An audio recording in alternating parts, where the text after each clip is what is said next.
Hi there, let's read Good Night Wind.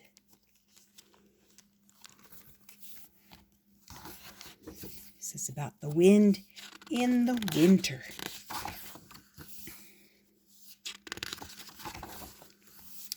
Winter wind worked hard all season long, blowing away leaves, preparing trees for coats of snow and ice. Wind blasted snow across fields and roads, sculpting drifts for children to play in.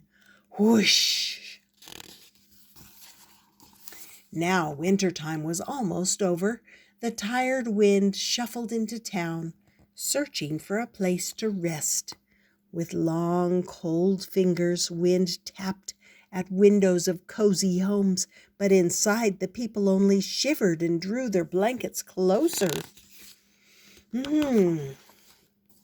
So winter wind nestled into a chimney until warm spring breezes chased it away. Winter wind huffed off to a field, settled under a tree, and tried to sleep. "Youch," grumbled the tree. "Something icy is freezing my roots." "Don't be angry, tree. It's me, Wind. Remember when I blew away your leaves, getting you ready for winter? I'm old now, tired, and in need of a place to rest." "I, too, am tired," the tree replied. "It's been a long, cold season, and if I don't take care of my roots, I may not live through spring. I cannot help you, Wind. Down the road is a big rock. Perhaps you could rest there." Winter wind drifted toward the big rock, lay down, and rested. "Yikes!" shrieked the rock. "Who's lying on me?" "Just me," Winter Wind sighed, "an old wandering wind searching for a place to rest."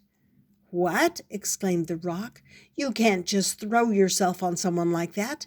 You need to ask permission. As for me, I'm old and dry, ready to crack, and you come along and plop yourself on me. Off with you." Winter Wind pushed off, trudging along the road. When at last a country inn appeared, Wind blew open the door and whoosh, swept inside. "Out!" shouted the innkeeper. She slammed the door shut. There she is. And there's the wind coming in.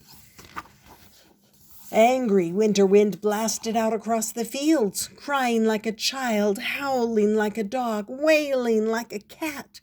With sleeves rolled and feet stomping, Wind whipped up a whistling, screeching blizzard. "Take that!" shrieked Wind. "And that! And that!" Snow hurtled to the ground and gusted back to the sky, whirling in huge white sheets. Wind blasted mountains of snow onto coastal villages and inland towns. Wind pounded against the windows of cabins, cottages, and mansions.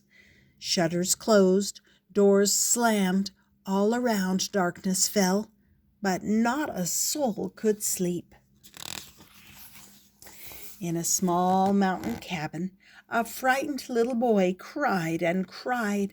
His sister wrapped herself in a blanket, took a deep breath, and threw open the door. "Wind," she called, "you're scaring my little brother. Stop pounding on our windows." Winter Wind heard, felt sorry for the girl and her brother, and stopped pounding on the windows. Instead, Wind howled into the chimney.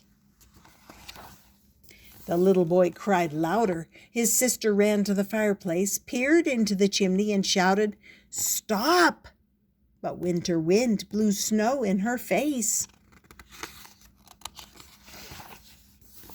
"Wind is acting like a tired, angry baby," the girl told her brother. The little boy wiped his eyes and asked, "Maybe Wind needs a nap?" His sister smiled. "Good idea," she said. "I know just the place." They put on coats and went outside. "Come, Wind," the girl said. "We know where you can rest." Hearing this, Winter Wind grew quieter. The snow stopped falling. The children led Wind to a cave. Inside, the little girl piled leaves to make a bed. "Leaves are nice for sleeping on," she said. "And for jumping in," the little boy added. "Thank you for blowing them from the trees." "And for making snowdrifts," said his sister. Winter Wind smiled and, like a tired baby, curled up to sleep. "Good night, Wind," said the girl. "Sleep tight," said her brother. Spring passed. Summer arrived. The days grew long. When it was too hot to play outside, the girl and her brother visited the cool cave to check on their friend. "Shh, quiet," they whispered. "Don't wake the wind." Fall returned. Winter Wind awoke. Feeling fresh and young again, Wind blew away leaves, preparing trees for snow and ice.